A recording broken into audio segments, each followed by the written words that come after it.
Hello, and welcome to your course, Introduction to Cultural Anthropology. I'm your professor, Dr. Angela Montague. Today, I will be giving an overview of the course and answering the question, what is anthropology?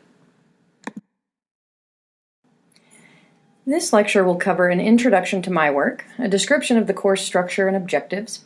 I will give an overview of the syllabus and course requirements, as well as provide an overview of the field and subfields of anthropology.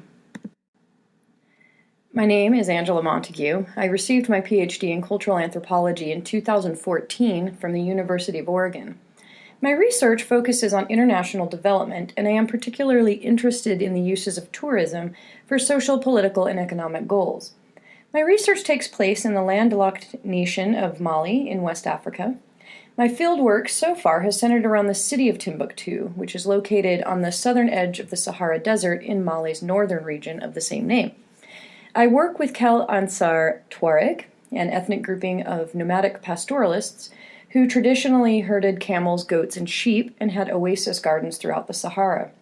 I have been following disputed notions of nationalism, as some Tuareg have been fighting for their own nation in an area of the Sahara called Azawad in Tamashek, a Libeo-Berber language that Tuareg speak. I spent several years researching a globally acclaimed world music festival in northern Mali called the Festival in the Desert, where Tuareg, Malian, African, and non-African bands performed for largely Western tourists and local festival goers.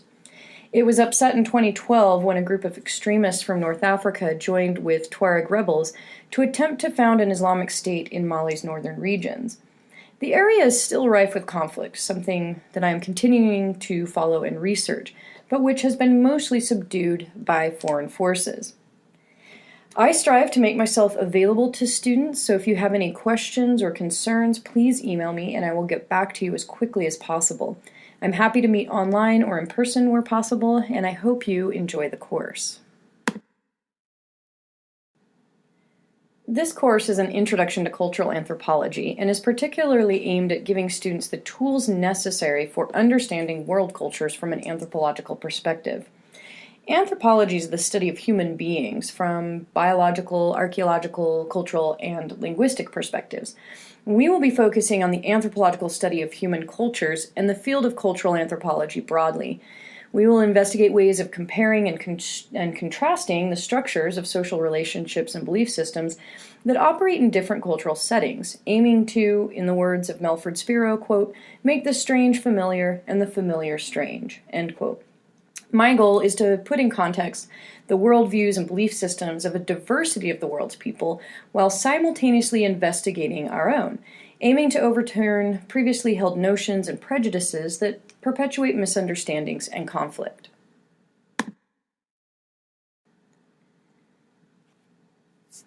Course objectives and outcomes. After completing this course, you should be able to explain and apply key concepts in cultural anthropology, understand the process and issues of anthropological fieldwork, be able to put in context certain cultural practices, understand some of the commonalities shared by all cultures, as well as the diversity of human experience, and to see the modern applicability of anthropology and an anthropological way of thinking.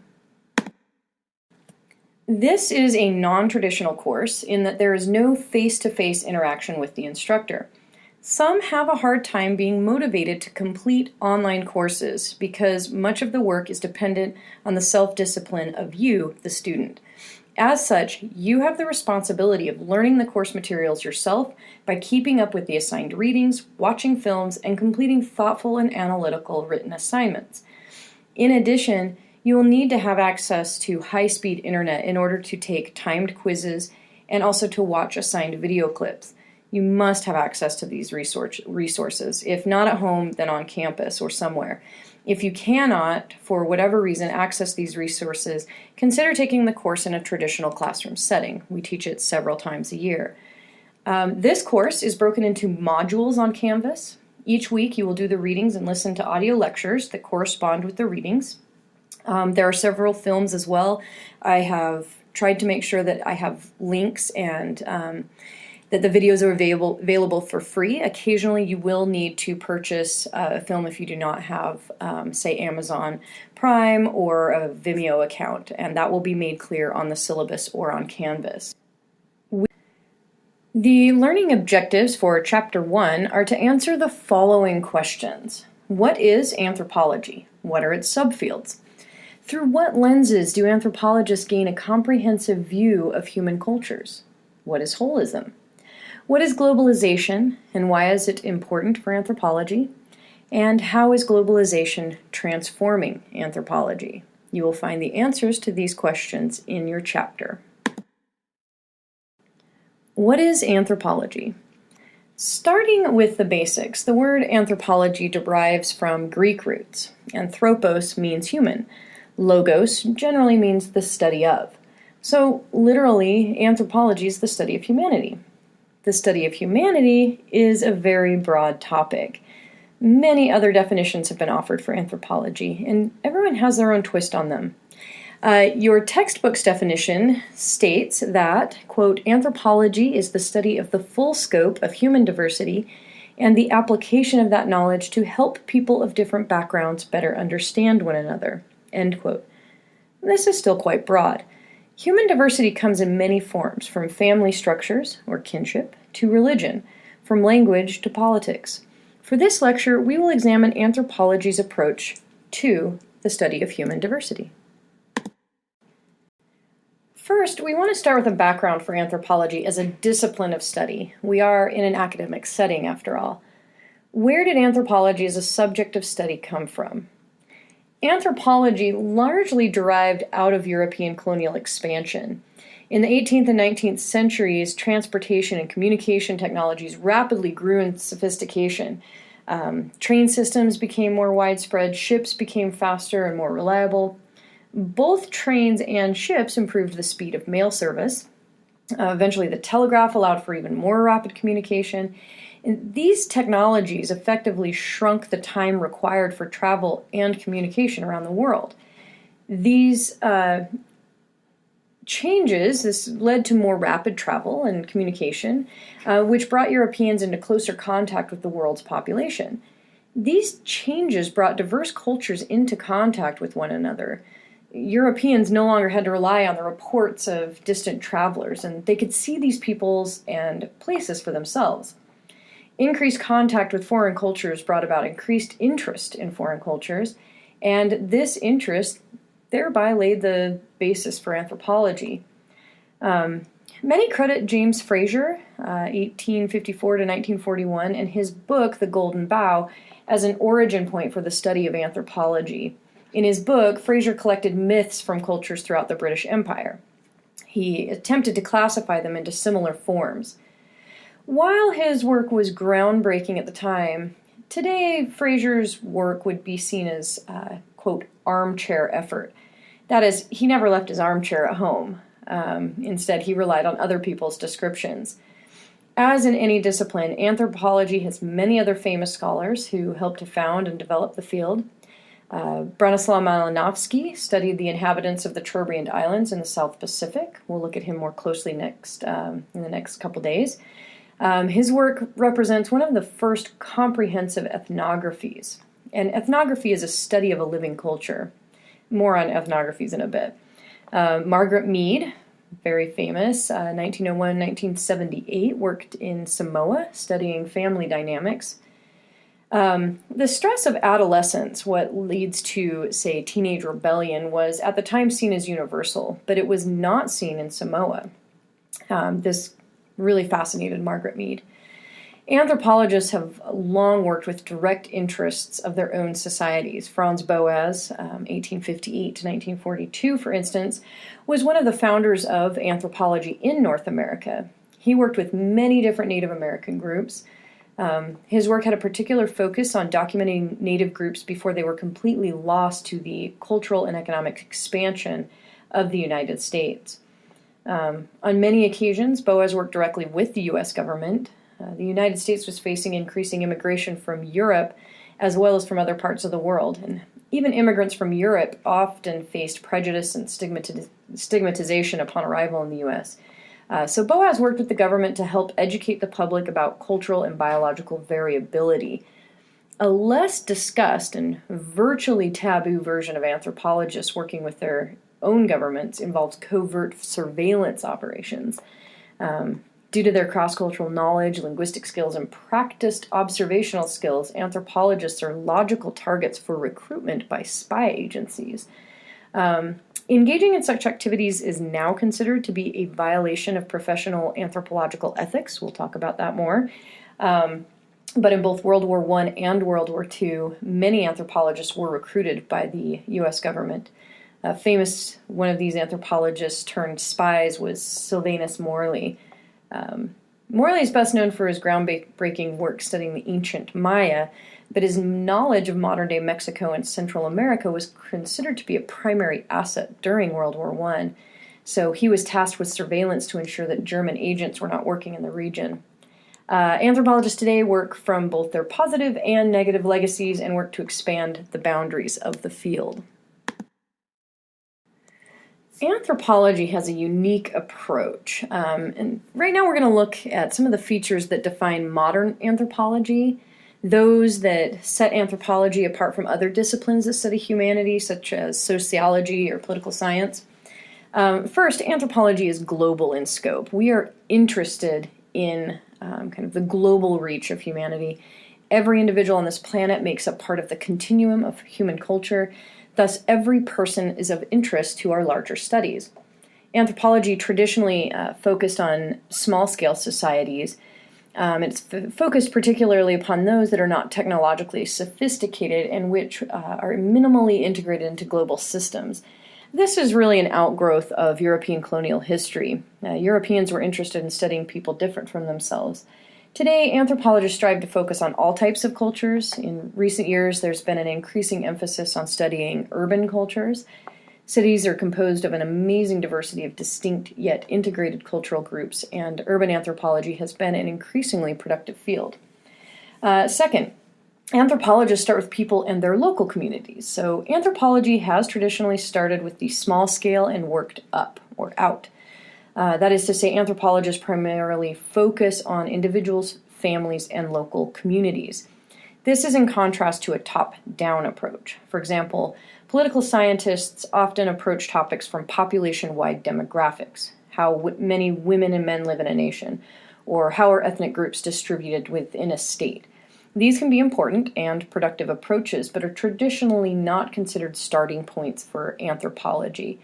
Cultural anthropologists traditionally start their research with ethnographic fieldwork. Ethnographic fieldwork involves living with the community under study for a prolonged period of time. As noted earlier, Malinowski pioneered this methodology. He lived with the Trobriand Islanders he was studying for a full year. It is argued that the only way to understand a different culture is to truly live within that culture. Shorter periods of time do not allow for an anthropologist to truly become involved within activities of day-to-day life. To learn a culture and a language, you must be engaged in what is called participant observation. Not simply watching people around you, but actually participating in their way of life. This bottom-up ethnographic approach is part of what makes cultural anthropology a unique field of study. Third, anthropologists study both people and the structures of power. Anthropology has long been particularly interested in how people are organized by, quote, structures of power.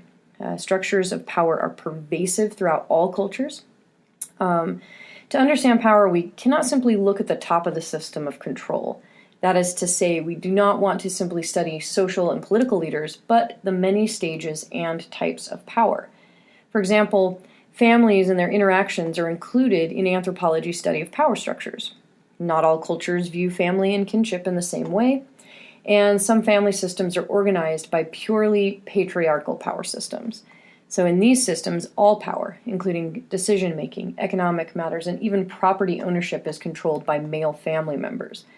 Less common, but still present, are matriarchal family systems. In these systems, all power is controlled by female members of the family. Family power structures extend in many directions. For example, many cultures have strict marriage rules. For example, many Westerners are familiar with arranged marriages. In these marriages, parents decide who their children will marry. The Western world, with its strong emphasis on romantic love, has long decried such marriages. The West has its own marriage rules that seem strange to other cultures. For example, marrying a cousin is considered inappropriate in many Western cultures. In other parts of the world, quote, cross-cousin marriage is common, if not considered the preferred option. Beyond the family, cultures have numerous power structures throughout their economic, political, and religious systems. Anthropologists want to know how these structures vary between cultures, how people negotiate these power structures in their day-to-day lives, or how people express their agency. Fourth, and finally, anthropologists believe that all humans are connected. As we discussed at the beginning of the lecture, we are more closely connected than we think. People often think that anthropologists seek to study, quote, uncontacted tribes, end quote. Even today, there are cultures living in the Amazon rainforest that are classified as uncontacted, but the term is really misleading. All peoples are aware of and interact with their neighbors to some degree. With rapid globalization, today more than ever, all human beings are connected. This means we must learn how to understand one another and live together. Specifically, anthropology challenges us to move beyond ethnocentrism. Ethnocentrism is the belief that one's own culture or way of life is normal and natural, using one's own culture to evaluate and judge the practices and ideals of others. It is a judgment or a belief that one's culture, race, ethnicity, religion, etc., is superior, the only right way, the only good or moral way, and other ways are bad, evil, or wrong. Africans have long been treated as the other, and in the early years of European expansion, Africans such as Sarah Baartman were taken from their homelands and put on display. Sarah Baartman was a Khoisan woman of South Africa and became known as the Hottentot Venus. She was put on display in freak shows, world fairs, and circuses in Europe during the early 1800s. The image on this page is a drawing of Europeans staring at her naked body with fascination. The opposite, or corrective, of ethnocentrism is cultural relativism, a term coined by Franz Boas. All cultures have their own measures of what is good, moral, and normal. In order to understand an individual practice, we need to look at the culture in which it is found. Cultural relativism emphasizes historical, cultural, economic, and political aspects of practices. So take a look at the comic included on this slide. The woman on the left in the bikini is saying, "Everything covered but her face. What a cruel male-dominated culture." The woman on the right in a burqa is saying, "Nothing covered but her eyes. What a cruel male-dominated culture." They are both being ethnocentric to a certain degree. They are both judging what the other is wearing based on their own standards of what is normal. To understand the way that they are dressed, as well as their assumptions about each other, we have to understand their cultures. Both items of clothing, the bikini and the burqa, are given meaning by the cultural context in which they are found. Neither is right or wrong from an anthropological perspective, only different. Through what lenses do anthropologists gain a comprehensive view of human cultures? As an academic discipline within the United States, anthropology has traditionally been defined as a four-field discipline. We'll look at each of what these four fields are. Broadly speaking, the four-field approach can be equated with a holistic approach. That is to say, we're interested in a broad analysis, looking at human culture from as many different directions as possible. In anthropology, kinship systems can be considered as important as political systems, for instance. The four-field approach also embodies an interest in studying human cultures throughout time. This term will be largely focused on living cultures, but some anthropologists study past cultures and the origins of human beings themselves. The four traditional fields include physical anthropology, archaeology, linguistic anthropology, and cultural anthropology. Physical anthropology, or biological anthropology, is the study of humans from a biological perspective. There is particular emphasis on their evolution and adaptation to environments. Physical anthropology necessarily involves a great deal of biology. The origins of physical anthropology as part of anthropology have to do with studying modern human variability. As Europeans explored the globe, they noticed physical differences in local populations. Physical anthropology originated as an effort to chart and explain these differences. For example, today we can explain the distribution of skin tones by the linked relationship between UV exposure and the body's need for vitamin D. Higher levels of melanin in the skin, i.e. dark skin tones, help to protect the body from excessive UV exposure. Exposure to UV also triggers the production of vitamin D in the human body. Vitamin D is a necessary substance for healthy growth and development. Just as too little vitamin D can result in disease and deformation of the skeleton, too much UV can be deadly. The result is a balance between skin color and exposure to UV light. Since its origins, physical anthropology has diversified into several subfields. Paleoanthropology is one of the most prominent of these fields. Paleoanthropologists study the evolution and origin of humans. The study is primarily carried out by studying the fossil record of hominin ancestors. This study is difficult and detailed work. Thanks to the dedication of paleoanthropologists, we now have thousands of specimens that help chart the development of the human species. Modern paleoanthropologists began to move beyond the study of fossils to incorporate genetic analyses. These genetic analyses include modern living populations. Also, in rare instances, paleoanthropology involves the analyses of still surviving genetic material from our ancestors. Primatology is also a significant part of modern physical anthropology. Primatology is the study of living primates, including New and Old World monkey species, as well as the great apes. The study of primates within anthropology is part of an effort to better understand ourselves. Human beings are classified as primates, and we are more biologically akin to other primates than any other mammals. Thus, the study of our fellow primates can help us understand both modern humans and the evolution of our own species. Physical anthropology includes other specialties such as forensic anthropology and overlaps with medical anthropology. Let's move on to our other primary fields of anthropology. Archaeology. Archaeology is the study of human cultures by the materials they leave behind, or material remains. Most archaeologists study the distant past, studying cultures either without writing or within limited historic records. In order to do this, archaeologists must learn to read the material record. This is composed of all physical objects left behind by people. These objects include their tools, their homes, even more ephemeral traces such as campfires and food remains. Using these traces, archaeologists attempt to reconstruct the culture of the people that left them. Early anthropologists focused most of their attention on large monuments. For example, they studied monuments such as the ancient Egyptian pyramids or the monuments of the ancient Maya kingdoms.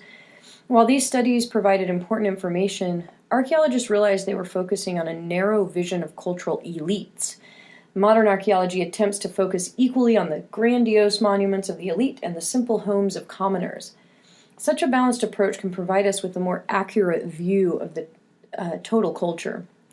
Archaeology also does not focus exclusively on the distant past. As a discipline, archaeology attempts to understand people and their culture through what they leave behind. Thus, once something has been abandoned, it is possible for archaeological analyses to be done.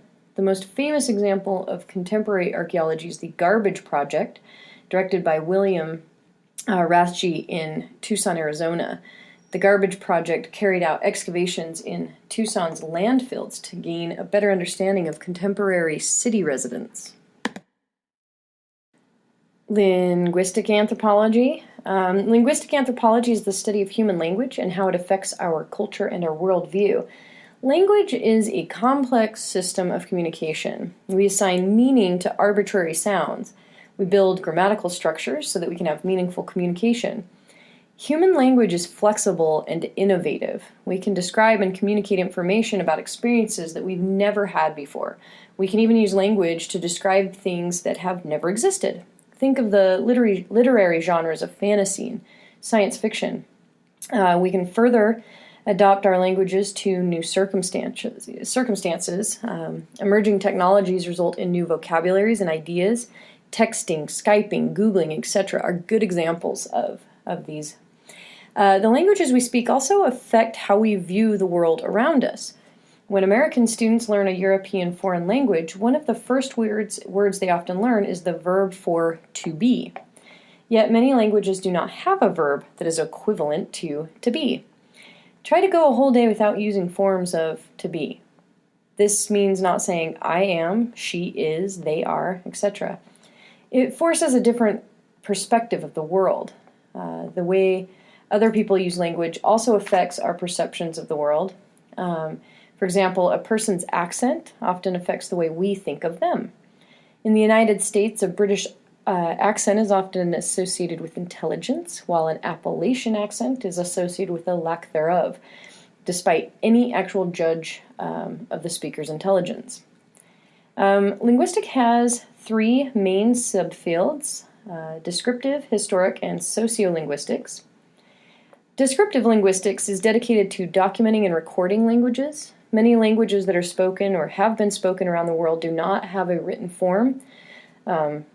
Without a written form or recording of native speakers, these languages are in danger of being lost. With the growing influence of globalization and Western political powers, there's been a push toward linguistic homogenization. Descriptive linguists are dedicated to preserving linguistic diversity before it is lost. Historical linguistics is the subfield that focuses on studying how languages have changed over time. Languages can change substantially over time. As different dialects rise or fall in prominence, as simple use patterns change, occasionally different language dialects become so different that new languages form. Historic linguistics attempts to reconstruct the history and processes of change within languages. Lastly, sociolinguistics. This final field focuses on the interaction between language and society. That is how our language affects our society, and how our society affects our language. As a crude example, there are times when it is not appropriate to use curse words. Other times, such words are considered a mark of status. Sociolinguistics examine the varying uses of language and what it can tell us about a culture. Okay, we are finally to the subfield that brings you all together today, cultural anthropology. This is the study of living cultures, the everyday lives of people in their communities, including their behaviors, beliefs, and institutions. As we have discussed, the principal research methods of cultural anthropologists involve ethnographic fieldwork and participant observation. This kind of fieldwork is considered essential to anthropology. To understand another culture, we must not simply look at it from a distance, but live amongst it, partake in the activities of daily life. Ethnography alone can be thought of as a descriptive cultural anthropology. Each individual ethnography describes a group of people or a culture studied by an anthropologist. Cultural anthropologists also engage in ethnology. Ethnology looks beyond the specific, beyond the descriptive ethnography. Ethnology seeks to compare cultures to better understand general patterns of human behavior. It is through ethnology that anthropologists have seen that despite surface differences observed in ethnography, human cultures have more in common than they have differences. Cultural anthropology has traditionally focused on small-scale societies in remote regions of the planet. Now it increasingly focuses on the study of urban and integrated communities. This is due in part to a growing need to understand globalization.